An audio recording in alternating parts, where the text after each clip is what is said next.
Hey guys, in this video, I'm gonna show you how to change personal hotspot name on iPhone. So let's get started. It's very easy to change your hotspot name to something more personalized to help you easily distinguish between devices. First open Settings app on your iPhone. Tap on General. Now tap on very first option About. This is the section where you will find most of the information about your iPhone. Now tap on Name. Enter the name to whatever you like in the text field.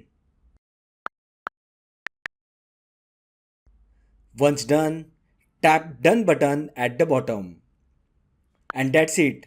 Your personal hotspot name on iPhone is updated. Note that your iPhone name is used by iCloud, AirDrop, your personal hotspot, and your computer. So when you change your iPhone name, personal hotspot name will also get updated. So that is how you can change personal hotspot name on iPhone.